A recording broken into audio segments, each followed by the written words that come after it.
¿Cómo ha sido la infancia en el transcurso de la historia?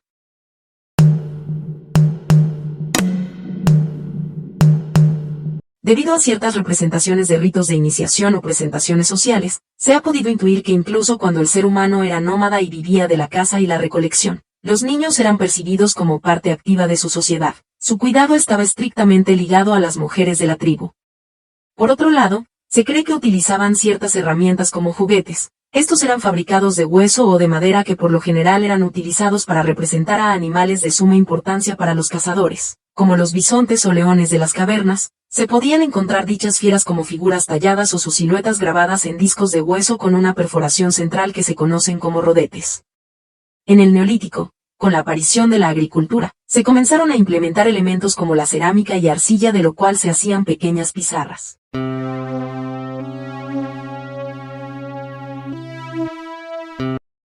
En esta época la calidad de vida de los niños variaba ampliamente dependiendo de su situación socioeconómica y su cultura. Por ejemplo, Egipto, mientras que los niños pobres empezaban a trabajar desde jóvenes, los ricos podían recibir educación en escritura y ciencias en templos o casas. Por lo general, era una época de amor y cuidados. Participaban en actividades como carreras y luchas, siempre cerca de los adultos. Sin embargo, también está marcada por el alto riesgo de mortalidad infantil, por lo que los niños llevaban amuletos protectores. Grecia, en Esparta, los infantes eran utilizados como un recurso para el Estado, eran examinados al nacer, y los que eran considerados defectuosos eran arrojados a precipicios, pues esa metrópolis era conocida por la formación de guerreros. En Atenas, por el contrario, se priorizaba la educación en artes y ciencias para los más privilegiados, aunque con menos énfasis en los derechos de los niños que en otras épocas. Roma. Debido a la patria potestad, los progenitores tenían un poder enorme sobre sus hijos. Los niños se consideraban activos económicos, que mediante el matrimonio o el trabajo daban honor a su familia. Por otro lado, no había leyes que protejan los derechos de los niños, ya que estos podían ser abandonados o vendidos.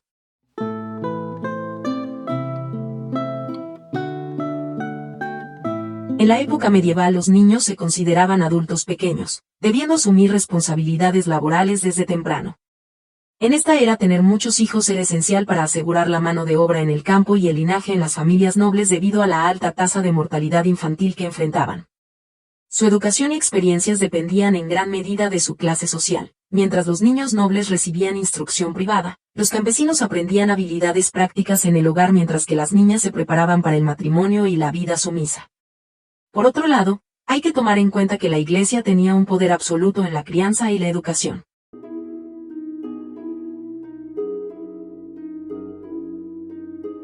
En esta época se tenía una perspectiva más humanista, por lo que hubo avances significativos. La infancia se consideraba una fase de formación para el mundo adulto.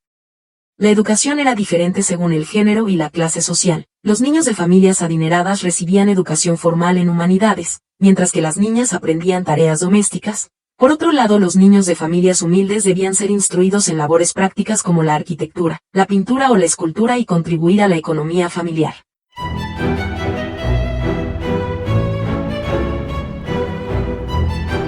Aunque la educación gracias a las leyes se volvió más accesible, la vida de los niños variaba drásticamente según la clase social, ya que si bien los infantes nobles o con dinero tenían niñeras y un ocio limitado, la infancia de la mayoría estaba muy marcada por el trabajo infantil en condiciones peligrosas e inhumanas de las fábricas, sin acceso a educación o juego y la falta de derechos, pues eran propiedad de los padres, y además en cuanto a salud fue una época muy complicada porque la falta de saneamiento y atención médica, junto con la aglomeración, provocó la propagación de enfermedades y altas tasas de mortalidad infantil.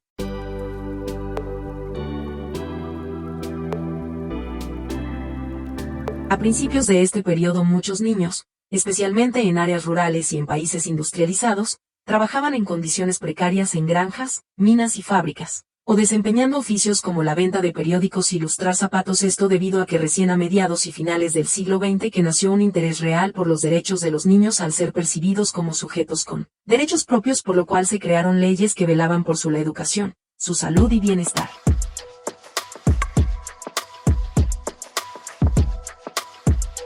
La niñez actual está marcada por grandes contradicciones. Por un lado, hay mejoras en seguridad y bienestar, con padres más educados y un mayor acceso a la información, pero por otro, Enfrentan nuevos y complejos desafíos como la exposición al ciberacoso, el contenido inapropiado y la presión social o de padres sobreprotectores, y persisten problemáticas como la desigualdad y la violencia que afectan el desarrollo integral. Aún tenemos mucho que mejorar, pero es gratificante como poco a poco vamos brindando a nuestros niños bases sólidas para su desarrollo emocional, social e integral.